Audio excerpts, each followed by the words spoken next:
নমস্কার, আশা করি আপনারা সকলে খুব ভালো আছেন।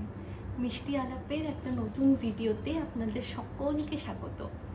গত এক মাস ধরে আপনারা আমাকে অনেক ভালোবাসা, অনেক স্নেহ দিয়েছেন, সেই জন্য আমি আপনাদের কাছে অনেক কৃতজ্ঞ। আজকের ভিডিওটা একটু অন্য ধরনের, আপনারা থাম্বনেল থেকে হয়তো বুঝতেই পারছেন, এটা একটা পরিচয় পর্ব।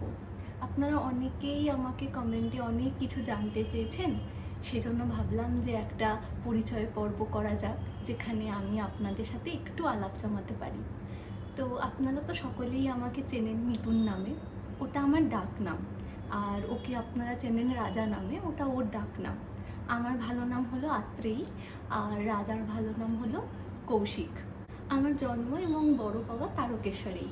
আমি উচ্চ মাধ্যমিক পরীক্ষা দিয়েছি তারকেশ্বর উচ্চ বিদ্যালয় থেকে এবং মাধ্যমিক দিয়েছি তারকেশ্বর উচ্চ বালিকা বিদ্যালয় থেকে। তারপর উচ্চ মাধ্যমিক দেওয়ার পর জয়েন্টে চান্স পাই ফার্মাসিতে। তারপর ওই ফার্মাসি নিয়ে পড়াশোনা করেছি দুর্গাপুরের কলেজ থেকে, দিয়ে কলেজ ক্যাম্পাসিংয়ে ওখান থেকেই আমি চাকরি পাই। বর্তমানে আমি আইটি সেক্টরের ফার্মাকোভিজিলেন্স ডিপার্টমেন্টে রয়েছি। আর ওরও বড় হওয়া মেদিনীপুরেই, ও মেদিনীপুরের থেকেই পড়াশোনা করেছে মাধ্যমিক এবং উচ্চ মাধ্যমিক।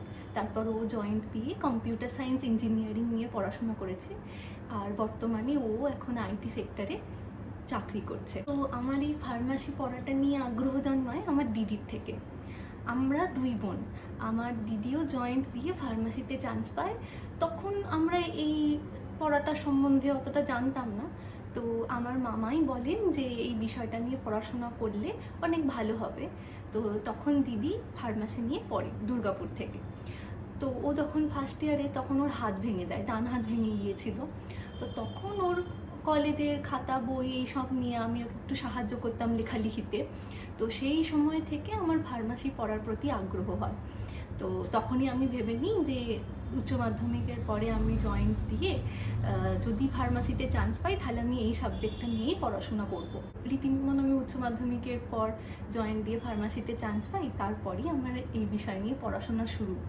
তবে পড়াশোনা ছাড়াও আমি আরও দুটো বিষয় শিখেছি, সেগুলো হলো আবৃত্তি আর আঁকা। পড়াশোনার কারণে বেশি দিন ওগুলোর চর্চা করা হয়নি। আমি আবৃত্তি আর আঁকা দুটোতেই 6th ইয়ার অবধি কমপ্লিট করেছি। মাধ্যমিক উচ্চ মাধ্যমিকের পড়াশোনার খুব চাপ থাকে, তো সেই জন্য ওগুলোকে আর চর্চা করে উঠতে পারিনি। তবে আপনাদেরকে অসংখ্য ধন্যবাদ। আপনাদের জন্যেই এই মিষ্টি আলাপের মধ্যে দিয়ে আমার সেই পুরনো সত্তাটা আবার ফিরে পাচ্ছি। আমি আবৃত্তি শিখতাম ছোটোবেলা থেকে, কোথাও না কোথাও গিয়েই আপনাদের সঙ্গে কথাবার্তা বলতে গিয়ে বা এই ভিডিওর মাধ্যমে আমার যেন মনে হয় সে পুরনো দিনের সত্তাটা আমি আবার ফিরে পাচ্ছি। আপনারা আমার বিয়ের ব্লগগুলোকে খুবই ভালোবাসা দিয়েছেন, সেজন্য আমি খুব আপ্লুত।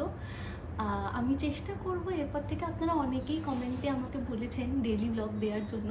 আমি এরপর থেকে অবশ্যই চেষ্টা করব যে আমার দৈনন্দিন জীবনে ছোটোখাটো কিছু জিনিস আপনাদের সামনে তুলে ধরার।